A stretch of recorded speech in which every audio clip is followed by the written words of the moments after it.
കർമ്മം ചെയ്യുക നമ്മുടെ ലക്ഷ്യം, കർമ്മഫലം തരും ഈശ്വരനല്ലോ.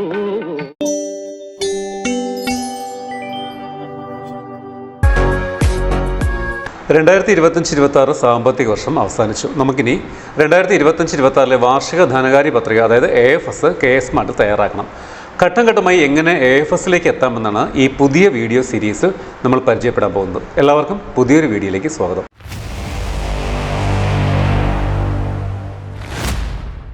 AFS അയക്കേണ്ട അവസാന തീയതി 1994 Kerala local fund audit act section 9(1) പ്രകാരം ജൂലൈ 31, 2011 KPR അക്കൗണ്ട്സ് ചട്ടങ്ങൾ ചട്ടം 62(5) പ്രകാരം മെയ് 15 എന്നറിയാമല്ലോ. ഈ വർഷം മുതൽ KSmartലൂടെയുള്ള AFS ആണ് തയ്യാറാക്കേണ്ടത് എന്നതുകൊണ്ട് തന്നെ സീനിയറായ അക്കൗണ്ടന്റുമാർക്ക് ഇതൊരു പുതിയ അനുഭവവും പുതുതായി വന്ന അക്കൗണ്ടന്റുമാർക്ക് ഇതൊക്കെ എങ്ങനെ ചെയ്യും എന്ന ഒരു ആശങ്കയുമായിരിക്കും ഉണ്ടാകുന്നത്. അത്തരത്തിൽ ഒരു ടെൻഷന്റെയും ആവശ്യമൊന്നുമില്ല. മനസ്സിലാക്കി ചെയ്യുകയാണെങ്കിൽ നമുക്കത് ചെയ്തെടുക്കാവുന്നതേ ഉള്ളൂ. അതുകൊണ്ട് തന്നെ പതിവ് വീഡിയോകളിൽ നിന്നും വ്യത്യസ്തമായി വളരെ ദൈർഘ്യം കുറഞ്ഞ വീഡിയോസ് ആകും ഈ സീരീസിൽ നിങ്ങൾക്ക് മുന്നിലെത്തുന്നത്. ഓരോ ഘട്ടത്തിലും ശ്രദ്ധിക്കേണ്ട കുഞ്ഞു കുഞ്ഞു ടിപ്സ് ആകും നിങ്ങൾക്ക് ലഭിക്കുന്നത്. അപ്പോൾ നമുക്ക് തുടങ്ങാം.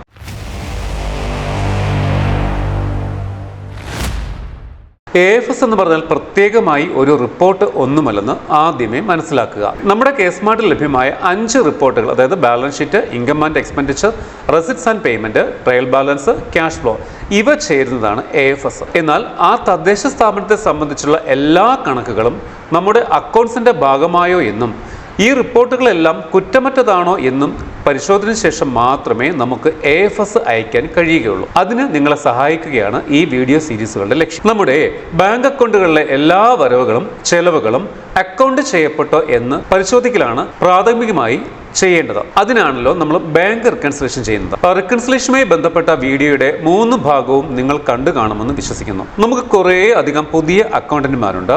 അവർ ആദ്യം റിക്കൺസിലേഷൻ എങ്ങനെ ചെയ്യാമെന്ന് നമ്മുടെ ആ 3 വീഡിയോസ് കണ്ട് മനസ്സിലാക്കണം. ഇനിയും ആ വീഡിയോസ് കാണാത്തവർക്ക് വേണ്ടി അവയുടെ ലിങ്ക് ഞാൻ ഈ വീഡിയോയുടെ ഡിസ്ക്രിപ്ഷൻ ബോക്സിൽ കൊടുക്കാം. എല്ലാ ബാങ്കുകളുടെയും റിക്കൺസിലേഷൻ പൂർത്തിയായാൽ തന്നെ നമ്മുടെ AFSന്റെ ഒരു 75% ജോലിയും പൂർത്തിയായി എന്ന് മനസ്സിലാക്കുക. അതായത് റിക്കൺസിലേഷനാണ് ഏറ്റവും പ്രധാനം. നമുക്ക് എല്ലാവർക്കും 2025-26 റിക്കൺസിലേഷൻ പെൻഡിങ് ഉണ്ടാവും. അവ പൂർത്തിയാക്കുന്നതിന് ആദ്യം ശ്രദ്ധ കൊടുക്കുക. റിക്കൺസിൽ ചെയ്യുന്ന സമയത്ത് തന്നെ നമുക്ക് AFSലേക്ക് എത്താനുള്ള പല കാര്യങ്ങളും ചെയ്യാവുന്നതാണ്.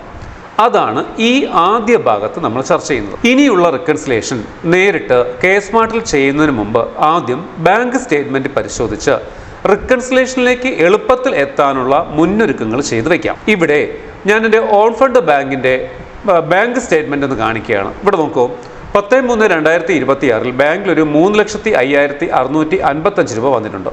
ഇങ്ങനെയുള്ള വരവുകൾ ബാങ്ക് പാസ്ബുക്കിൽ ഉണ്ടെങ്കിൽ നമ്മുടെ KSmartൽ ബാങ്ക് ബുക്കിൽ വരവ് എൻട്രി വരുത്തിയിട്ടുണ്ടോ എന്ന് നോക്കണം. സാധാരണ മാർച്ച് മാസം ചെയ്യാൻ സാധ്യതയില്ല. ഇല്ല എങ്കിൽ ബാങ്കിൽ വന്നിട്ടുള്ള തുക ഏതു കാര്യത്തിന് ലഭിച്ചതാണെന്നും ആരിൽ നിന്ന് ലഭിച്ചതാണെന്നും കണ്ടുപിടിക്കാൻ കഴിയുന്നവയെല്ലാം കണ്ടുപിടിച്ച് രസീത് ചെയ്തിട്ട് മാത്രം റിക്കൺസിലേഷൻ ആരംഭിക്കണം. മനസ്സിലായി കാണുമെന്ന് കരുതുന്നു. ഇവിടെ ഈ തുക ICDSന്റെ SNB ഷെയർ ആണെന്ന് മനസ്സിലായി. അതിനാൽ പെൻഡിങ് ടാസ്ക് വഴി അതിനെ രസീതാക്കുകയാണ് ചെയ്യുന്നത്. ശ്രദ്ധിക്കുക, മാർച്ച് 31 വരെ നടന്ന കാര്യങ്ങൾ, നമ്മൾ ചെയ്യാൻ വിട്ടുപോയ കാര്യങ്ങൾ ചെയ്യുന്നതിനാണ് പെൻഡിങ് ടാസ്ക്. പെൻഡിങ് ടാസ്കിൽ എന്ത് കാര്യങ്ങൾ ചെയ്താലും മാർച്ച് 31 ഡേറ്റിൽ മാത്രമേ അവയൊക്കെ വീഴുകയുള്ളൂ. പെൻഡിങ് ടാസ്ക് വഴി നിങ്ങൾ രസീതോ പേയ്മെന്റോ ചെയ്യുമ്പോൾ ശ്രദ്ധിച്ച് ചെയ്യുക. കാരണം ചെയ്യുന്നവ തെറ്റിയാൽ അവ ക്യാൻസൽ ചെയ്യാൻ നിലവിൽ ഓപ്ഷൻ ഇല്ല. അത് പ്രത്യേകം ഓർമ്മയിൽ ഉണ്ടായിരിക്കണം. അപ്പോൾ നമുക്കിവിടെ ഈ SNB ഷെയർ ഒന്ന് രസീത് ചെയ്യണം അല്ലേ? അതിനായിട്ട് അക്കൗണ്ട് ലോഗിനിൽ ഫിനാൻസ് മോഡ്യൂളിൽ റെസിപ്റ്റ് കാർഡിലെ ഡയറക്റ്റ് റെസിപ്റ്റ് സെലക്ട് ചെയ്തു. അതിലെ പെൻഡിങ് ടാസ്ക് റെസിപ്റ്റ് ക്ലിക്ക് ചെയ്തു. ഇപ്പോൾ വരുന്ന പേജിൽ ഏറ്റവും ചുവടെയുള്ള നെക്സ്റ്റ് ന്യൂ ക്ലിക്ക് ചെയ്യുക. ഈ വരുന്ന ഭാഗത്ത് പേയറുടെ ഡീറ്റെയിൽ നൽകി ആഡ് ചെയ്യുക. ഇവിടെ ഈ തുക CDP വഴി വന്നതിനാൽ ഞാൻ ആ വിവരം കൊടുത്തോ ഈ പ്ലസ് ബട്ടൺ ക്ലിക്ക് ചെയ്തു ആഡ് ചെയ്തു. ശേഷം ഇൻസ്ട്രുമെന്റ് ഡീറ്റെയിൽ എന്ന ഭാഗത്ത് instrument type directly credited bank നൽകി ട്രാൻസാക്ഷൻ നമ്പർ കൊടുത്തു. ട്രാൻസാക്ഷൻ ഡേറ്റ് ഏത് ഡേറ്റ് സെലക്ട് ചെയ്താലും 31/3/2026 മാത്രമേ രസീത് അല്ലെങ്കിൽ പേയ്മെന്റ് ഒക്കെ വരികയുള്ളൂ. അതുകൊണ്ട് തന്നെ ഡേറ്റ് 31/3/2026 കൊടുത്തു. ഡെപ്പോസിറ്റ് ബാങ്ക് എന്നെടുത്ത് ഏതു ബാങ്കിലാണ് തുക വന്നത് ആ ബാങ്ക് സെലക്ട് ചെയ്ത് കൊടുത്തു. തുകയും നൽകി ആഡ് ചെയ്തു. അക്കൗണ്ട് ഇടുന്ന ഭാഗത്ത് സർവീസിൽ നിന്ന് ഫിനാൻസ് മാനേജ്മെന്റ് സെലക്ട് ചെയ്തു.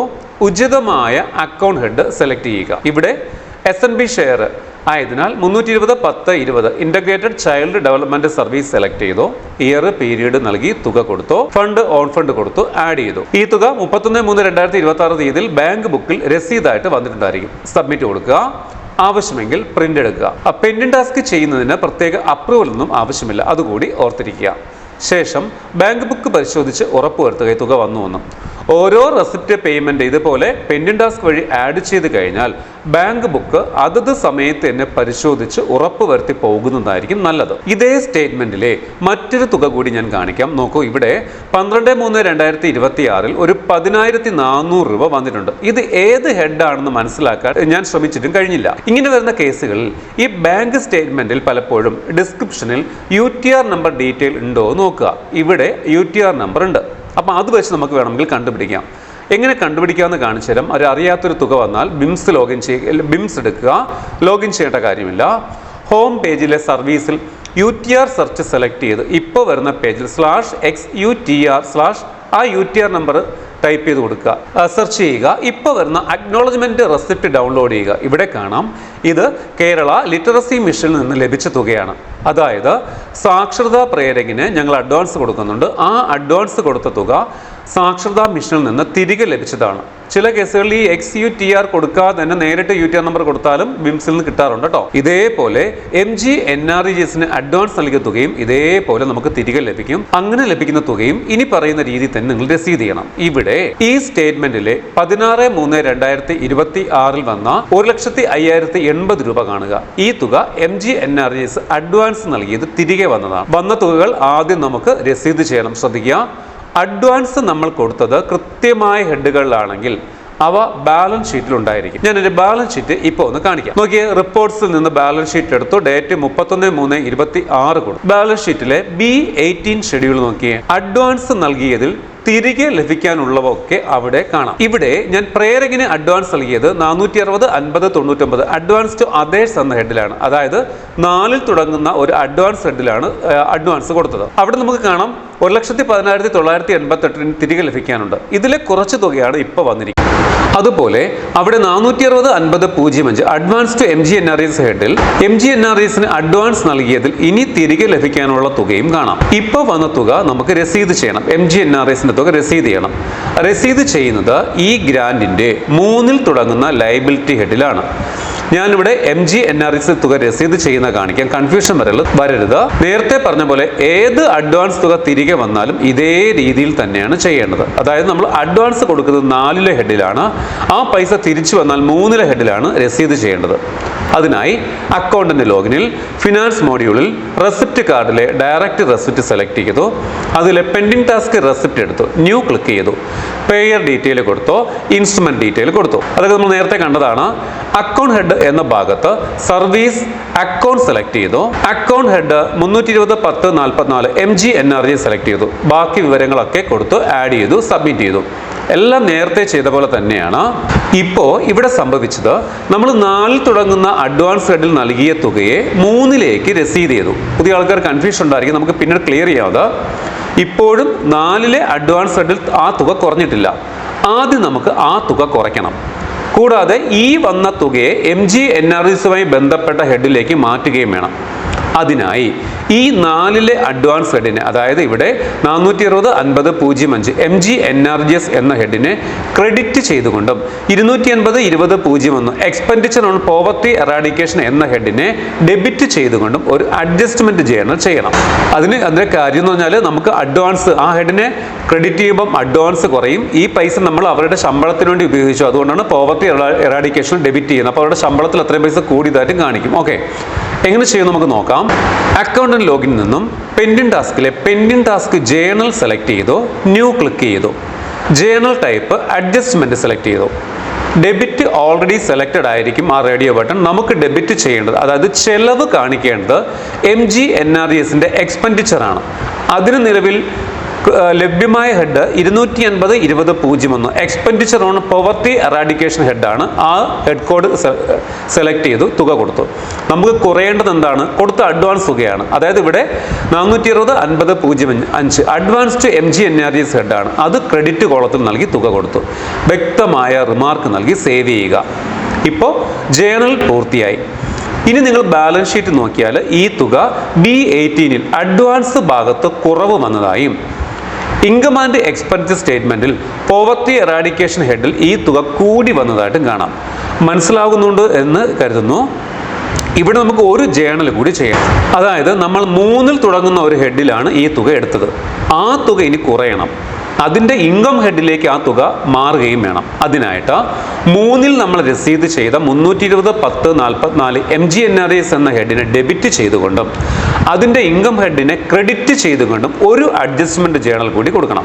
ശ്രദ്ധിക്കുക, എല്ലാ ലയബിലിറ്റി ഹെഡുകൾക്കും അതേ പേരിൽ ഒരു ഇൻകം ഹെഡ് കൂടി ഉണ്ടായിരിക്കും. ഓക്കെ, അതെങ്ങനെ ആ ജേണൽ ചെയ്യുമെന്ന് കൂടി നോക്കാം. അതിനായി നേരത്തെ ചെയ്ത പോലെ പെൻഡിങ് ടാസ്കിൽ നിന്നും പെൻഡിങ് ടാസ്ക് ജേണൽ സെലക്ട് ചെയ്തു.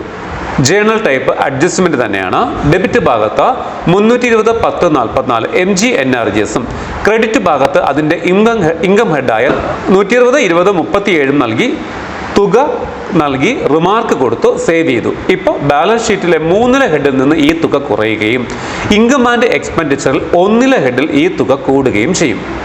ഇനി നിങ്ങൾക്ക് ഈ അഡ്വാൻസ് ഹെഡിൻ്റെ ലെഡ്ജർ പരിശോധിച്ച് നമ്മുടെ കൈവശമുള്ള അഡ്വാൻസ് രജിസ്റ്ററുമായി ഒത്തുനോക്കി കൃത്യത ഉറപ്പുവരുത്താനും കഴിയുന്നതാണ്. അതായത് നമുക്ക് അങ്ങനെ തന്നെ അഡ്വാൻസ് രജിസ്റ്റർ എഴുതി പോകാനും പറ്റും. ഈ കണക്കുകൾ കൃത്യമാക്കുന്നതിനോടൊപ്പം നമുക്ക് മാനുവലായി സൂക്ഷിക്കേണ്ട രജിസ്റ്ററുകളും കാലികമാക്കണം. അതായത് advance register, deposit register, loan register, അങ്ങനെ പലതും. എന്നിട്ട് അവ കെ-സ്മാർട്ടിലെ റിപ്പോർട്ടുകളുമായിട്ട് ഒത്തുനോക്കണം. ഉദാഹരണത്തിന് മുകളിൽ പറഞ്ഞ ജേണലുകൾ ചെയ്തു കഴിഞ്ഞ് MGNRES അക്കൗണ്ട് ഹെഡിലെ ബാക്കി തുക തന്നെ ആയിരിക്കണം അഡ്വാൻസ് രജിസ്റ്ററിലും അതേ ഹെഡിൽ ഉണ്ടാകേണ്ട ബാലൻസ്. അതേപോലെ വിവിധ ഗ്രാൻറ്റുകളുടെ വരവ് ചെലവുകൾ സംബന്ധിച്ച് നമ്മൾ സൂക്ഷിക്കേണ്ട അപ്രോപ്രിയേഷൻ കൺട്രോൾ രജിസ്റ്റർ അഥവാ ACRൽ MGNRES ഫണ്ട് വന്നതിൻ്റെയും റീകൂപ്പ് ചെയ്തതിൻ്റെയും ബാലൻസിൻ്റെയും കണക്കുകൾ ഉണ്ടായിരിക്കണം. ഇത്തരത്തിൽ ഓരോ തരം ഫണ്ടിൻ്റെയും കണക്കുകൾ കൃത്യമാണെന്ന് നമ്മൾ ഉറപ്പുവരുത്തുകയും വേണം. രജിസ്റ്ററുകൾ തയ്യാറാക്കുന്ന വിധം മറ്റൊരു വീഡിയോയിൽ നമുക്ക് നോക്കാം. ഈ വീഡിയോ സീരീസിന്റെ പാർട്ട് 1-ൽ പെൻഡിങ് ടാസ്കിലൂടെ റെസിപ്റ്റ് ചെയ്യുന്ന വിധവും ജേണൽ ചെയ്യുന്ന വിധവും മാത്രമാണ് പറഞ്ഞത്. റിക്കൺസിലേഷനും പെൻഡിങ് ടാസ്കിലൂടെ പേയ്മെന്റ്, കോൺട്രാ അങ്ങനെയുള്ള മറ്റു കാര്യങ്ങളും അടുത്ത വീഡിയോയിൽ നമുക്ക് കാണാം. അത്യാവശ്യ കാര്യങ്ങൾ മനസ്സിലായി കാണുമെന്ന് വിചാരിക്കും. ഘട്ടം ഘട്ടമായി മാത്രം നമ്മൾ കാര്യങ്ങൾ ചെയ്തു പോയാൽ കൃത്യമായ AFS തയ്യാറാക്കാൻ കഴിയും. മറ്റൊരു വീഡിയോയിൽ കാണാം. എല്ലാവർക്കും നന്ദി, നമസ്കാരം.